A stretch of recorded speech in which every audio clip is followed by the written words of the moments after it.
Some Bay Area tech companies are urging employees to work from home due to the coronavirus outbreak. And joining us now is CNET senior editor Reilly. All right, so let's talk about this. What should people think about if they are working from home? What do they need? Well, it's a really common question because a lot of tech companies, Apple, Twitter, I mean, the list goes on, as well as just general companies around the Bay Area are asking people to work from home. So I guess the main thing to think about is, what do you use at work that you couldn't live without? This isn't about just sitting on your couch with your laptop. If you do that for 2 weeks, you're going to get a very, very sore neck. So think about things like maybe you want to have a really good desk, maybe you want to invest in a standing desk. That's something a lot of people do now.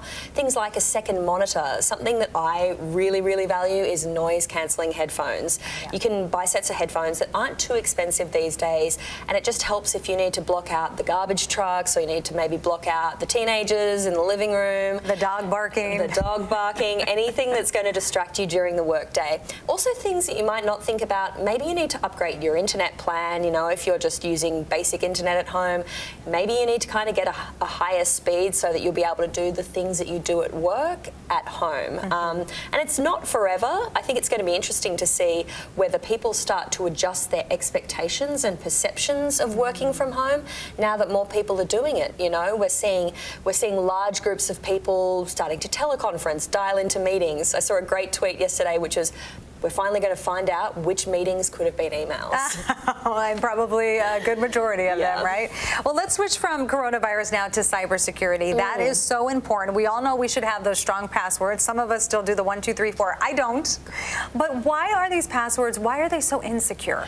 I think the main thing is, well, there's a list of the most common passwords, and you're right. 1, 2, 3, 4, 5, 6, QWERTY, Star Wars. They're all making the list. That's a good one. Sure. Right. I think if you're using these really basic passwords, they're easy to guess and therefore they're easy to hack. But the main problem that a lot of people don't think about is if they have a complex password but they reuse it across services. I mean, you would have done so many stories on big tech services getting hacked. It seems like every second week we hear about this, right? Yeah. So if someone buys a whole bunch of passwords on the internet, which they can do, they get sold and passed around, then that person can test out that password across a bunch of different accounts. Your bank, maybe your internet service account, all these, your Gmail.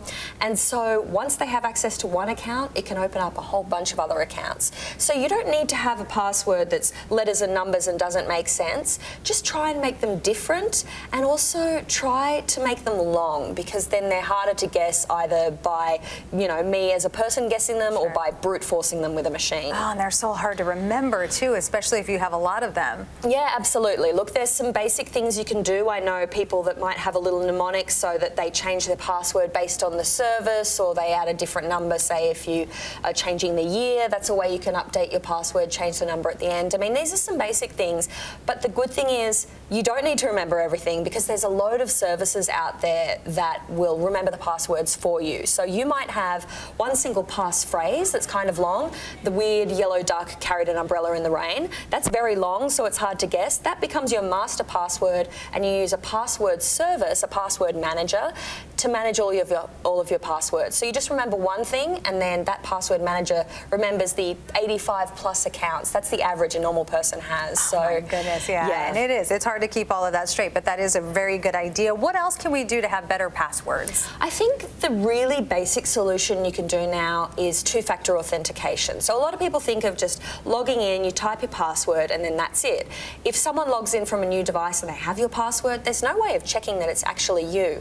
Two-factor uses your password, but it also uses your phone as well. So it might be an SMS that's sent to you, or even better, because that's not the most secure, even better is an authentication app. So there's apps like Google Authenticator. You can find these in the iTunes or Play Store, and they're very simple. They generate a one-time code that you type in anytime you're logging in from a new device. So maybe you're at a friend's computer and you're doing it there. You won't have to type it in every time you're at home, but that means that if someone's signing in from a different country, it looks completely sus, then, you know, it's going to be recognised that it's not you. It's pretty easy to set up. We've got a whole bunch of stories on CNET about it.